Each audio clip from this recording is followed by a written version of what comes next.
Okay. Go ahead and get comfortable and just come sit and listen while I talk with you a little bit about feeling your feelings. So sit back, relax, close your eyes, lay down, whatever is most comfortable for you. Just stare at something on the wall or in the distance. But I need you to listen to what this really means, because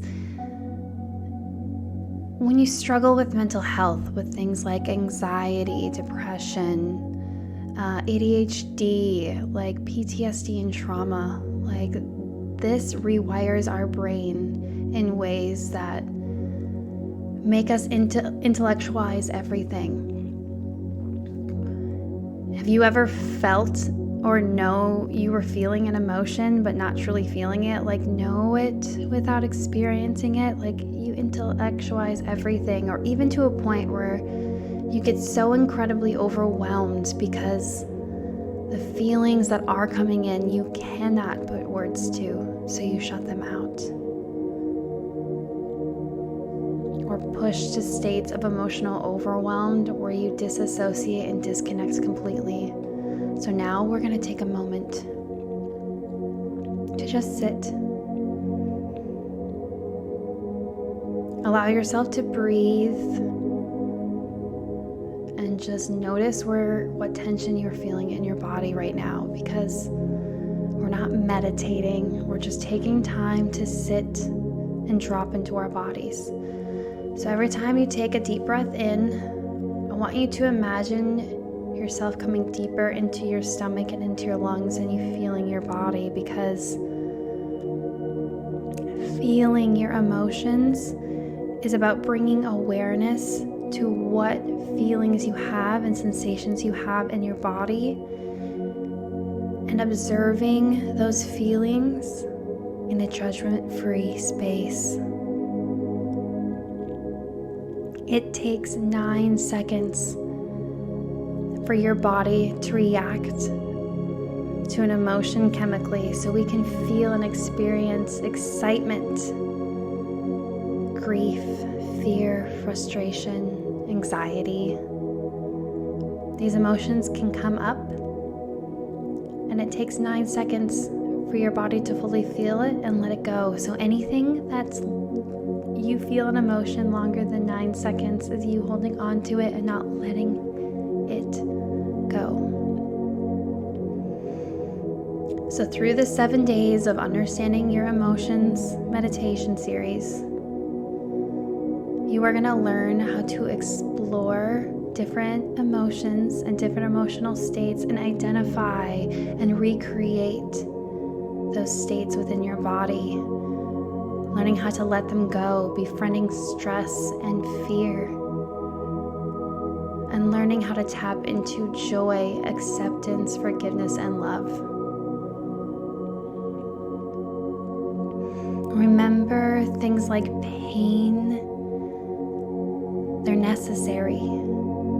Without pain, we would keep our hand on a stove burning hot. That pain is what tells us to move and to learn.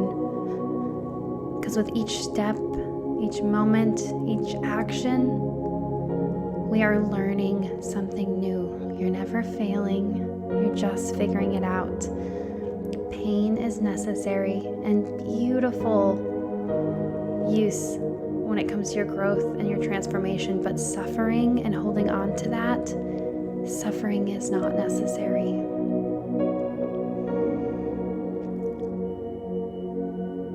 So when I ask you throughout this journey, or even ask yourself through this growing and healing process, how do you feel about these things? I'm asking you to drop into your body.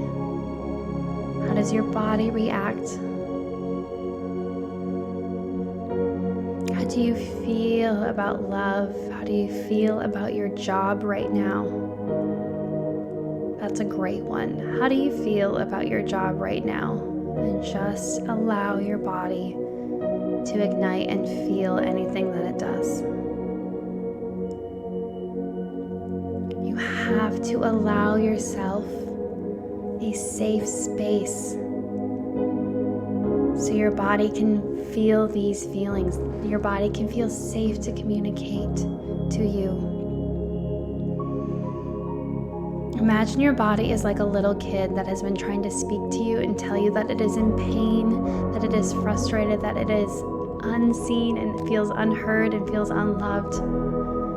And you've been shutting it out your entire life. You've been telling that little kid to be quiet, that its wants, needs, and desires don't matter.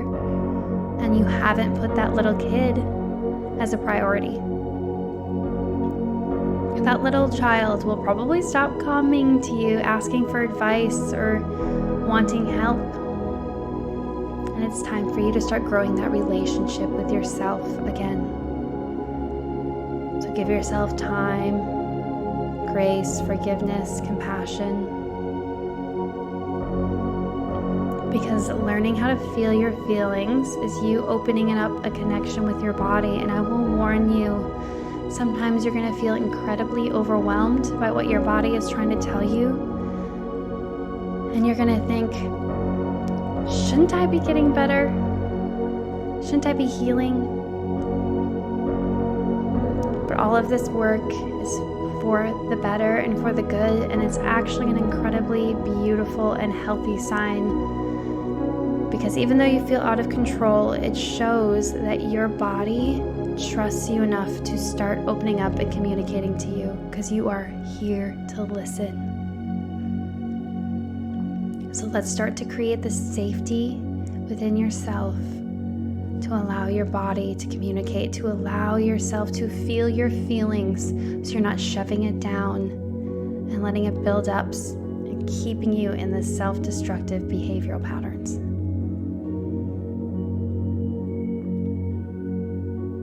So let's start with 7 days of understanding your emotions. And day 1 can start tomorrow. Set a goal. Keep integrity to yourself. Because if you break promises to yourself, you can't blame other people for breaking promises to you as well. And start to create the time and the quality, love, and connection with yourself and that relationship with yourself by just sitting and listening and growing that sense of safety, because it is up to you to heal yourself.